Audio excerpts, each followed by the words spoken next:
Bonjour mesdames et messieurs, j'espère que vous allez bien. Le 3 juin dernier a eu lieu notre dernière assemblée publique, puis j'en profite pour vous inviter à notre prochaine. C'est sûr, vous êtes toujours les bienvenus. Lors de la soirée, nous avons souligné le travail formidable qui a été fait par le comité jeunesse. Alors le comité jeunesse qui était composé de Mila Paradis, Alex Royal, Dylan Desmarais, Tristan Lafrenière, Magali Smith et Juliette Messina, a fait vraiment un travail extraordinaire dans l'élaboration de leur projet. Ils ont cherché des idées, ils ont cherché des prix, mais surtout ils ont écouté. Ils ont écouté leurs collègues de l'école et ils se sont écoutés entre eux pour trouver la meilleure idée à réaliser. J'espère sincèrement qu'ils ont aimé leur expérience et je les remercie beaucoup pour leur implication. On est très fiers d'avoir de jeunes concitoyens qui savent prendre des initiatives aussi constructives. Alors, ça montre l'importance de leur implication dans le développement de leur communauté et le rôle actif que tous on peut jouer au sein de Verchères. Alors, si ce n'est pas déjà fait, je vous invite à aller voir leur beau projet qui est le mur de graffiti légal qui se trouve près du skatepark en face de la caserne de pompiers. Nous avons aussi adopté une modification à la tarification de la piscine municipale. Alors, en effet, l'accès à la piscine municipale est maintenant gratuit.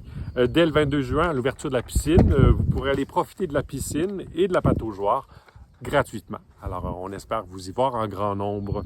J'ai aussi présenté le rapport du maire et déposé les états financiers pour l'année 2023. Les faits saillants de la situation financière de Verchères ont été vérifiés par un auditeur indépendant.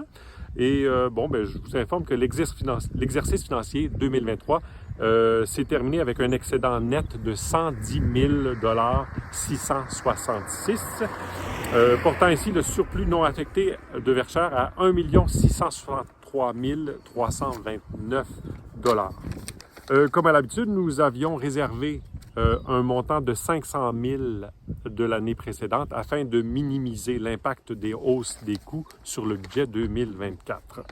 De façon générale, on remarque environ 325 000 de revenus supplémentaires que ce qui avait été prévenu au budget.